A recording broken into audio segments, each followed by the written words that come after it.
Donc en fait, c'est un projet qui est longtemps dans le tiroir de la compagnie et géré de moi-même. Ça fait peut-être 10 ans ou 15 ans que je souhaite monter cette formidable épopée des Misérables.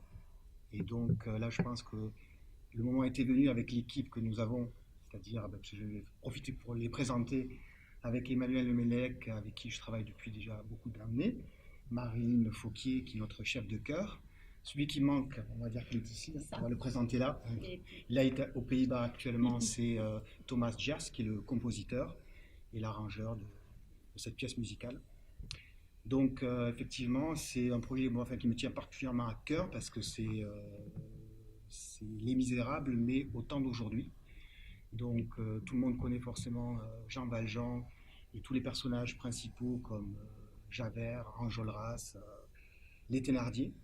Mais l'idée, c'était de les transposer à plusieurs époques de notre vie contemporaine, de 1832 jusqu'à 2017, et peut-être même 2018. On anticipe même un petit peu ce qui va se passer.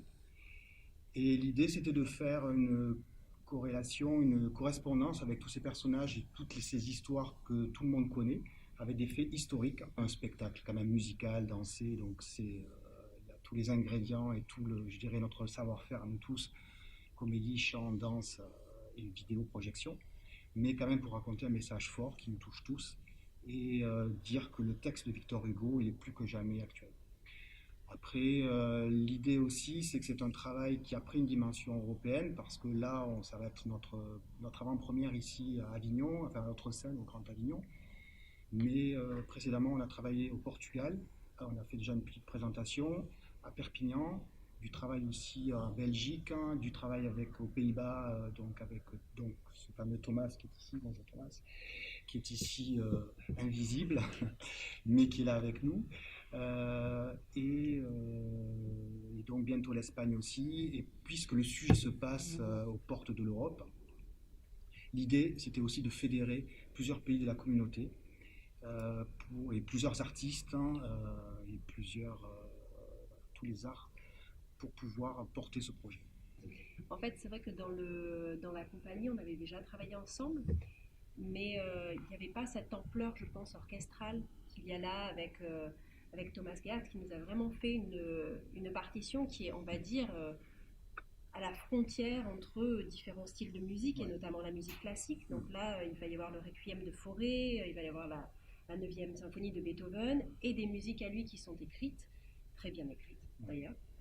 Et donc il y avait tout ce travail à faire avec lui qui est aux Pays-Bas et nous qui sommes d'ici. Et du coup, quand Arnaud s'est rendu compte de l'ampleur que ça prenait, il m'a demandé si je pouvais faire un peu la traductrice. C'est-à-dire que c'est bien beau d'avoir un compositeur qui fait les partitions, mais il faut aussi arriver à les mettre en place. Et il lui fallait quelqu'un qui ait l'habitude. Donc moi, j'ai un passé de conservatoire, de pianiste, de formation musicale qui me permet de passer de l'un à l'autre comme Et une ça. sensibilité aussi. Pas que la technique. Parce que Oui, mais c'est vrai spectacle, qu'on se connaît en tant que comédien voilà, à la voilà, base. c'est C'est-à-dire, clair. moi, j'ai été Ouais, chanteuse et comédienne ouais, pour la compagnie sur un autre projet. bien sûr. Et donc, il savait que j'aurais cette capacité de passer de la note, de la notation, au plateau et Ouais. de pouvoir aussi faire le retour à Thomas quand des fois il y avait des choses à faire pour modifier la partition pour que ça corresponde de mieux. C'est ça. Voilà. C'est ça. Alors, Thomas, Manu, ton travail. Thomas n'étant pas là, je vais prendre la place de Thomas Loré. X années, on ne commence plus à compter maintenant, de travailler en commun pour arriver à cette magnifique œuvre qui est vraiment, à ce jour, le papier cadeau de toutes ces années de travail. Ce qui est intéressant pour moi, ancien danseur, chorégraphe, ce qui est intéressant, c'est de voir, de travailler sur le millimétré de ces comédiens. Un pas est posé, une main est arrêtée, alors c'est souvent contraignant pour eux et je me fais crier des fois. Mais au bout du compte, ça marche bien. Et voilà, il y a pas de place à l'improvisation. Moi, j'adore tout ce qui est très vissé, très, très canalisé. Et la demande, elle est parfois un peu coriace parce qu'il faut qu'ils arrivent à chanter, à jouer la comédie, parce que les comédiens, à se mouvoir en trois dimensions. Très souvent, on le voit dans les opéras, dans les opérettes un peu moins, mais dans les opéras, il y a cette culture du figé. même si ça évolue heureusement. Et donc voilà, c'est vraiment, ils sont beaucoup et très très sollicités sur les trois aspects, le chant, le postural, la danse et la maîtrise des trois dimensions.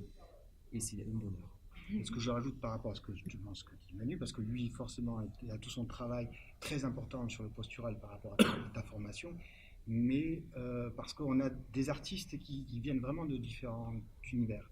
Vraiment des chanteurs classiques, comme le soliste d'opéra, vraiment des purs comédiens, des danseurs, enfin, il y a un peu tous les univers. Et quand on est sur le plateau, l'idée, c'est de ne pas voir, c'est le travail de cette équipe-là qui permet ce résultat-là. Mais une fois de plus, le lien de tout, c'est un lien qui est pas affectif, parce que ça va au-delà de l'affectif, qui est vraiment émotionnel. Et c'est-à-dire que tout le monde y met une émotion. Marie met une émotion dans ce qu'elle est en train de travailler avec eux. Manu met forcément une émotion. Et les artistes aussi, ils sont tous impliqués. Et je pense que c'est ce qui lie, c'est vraiment ce ciment qui lie le spectacle et qui donne... on chante des choses, on parle des choses qui sont vraies. C'est-à-dire qu'on va voir un spectacle et peut-être quelque part, on est vraiment dans ce qui nous paraît tous juste. Ce qui illustre le mieux ton travail, c'est ce que tu as fait avec Anne, où en l'espace d'un quart d'heure, par le corps, il nous a fait faire quelque chose qui, et je veux rien dévoiler, mais c'est une scène qui est très dure de ce spectacle. J'étais pianiste à Porto, accompagnatrice, parce qu'on n'avait pas encore l'orchestre. J'ai délicatement pris un mouchoir pour le mettre sur mon piano, parce que je savais que même en étant la personne qui allait jouer, et donc quand même en devant me retenir, je n'allais pas pouvoir m'empêcher de pleurer, tellement le message était fort. Et comment tu as eu ça? Par le corps, et par la danse, par le mouvement dansé. Et ça, c'est incroyable, la force que ça peut prendre au niveau émotionnel, au niveau de l'impact, du message, du théâtre, quelque chose qui est dansé, et on peut retrouver la même chose avec la voix. Il y a des très beaux moments de voix. Ce sont des comédiens, des artistes qui osent, sans retenue, parce que je crois qu'ils ont bien compris notre démarche.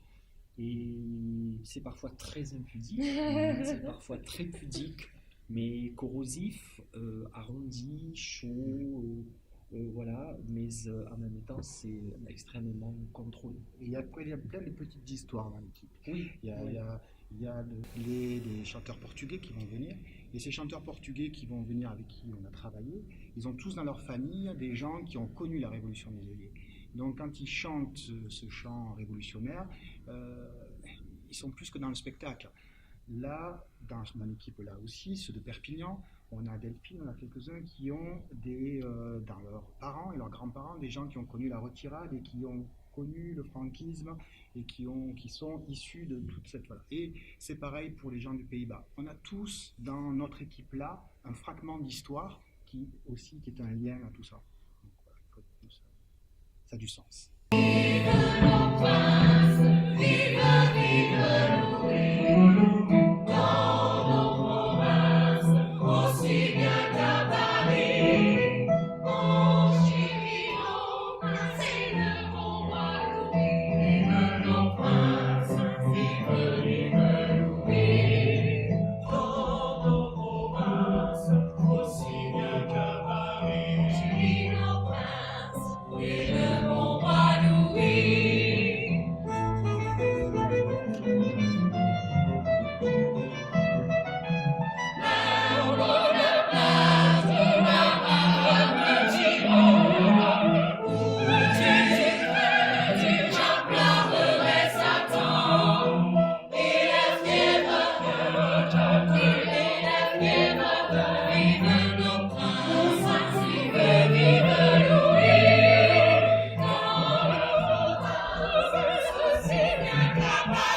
Chérit nos princes.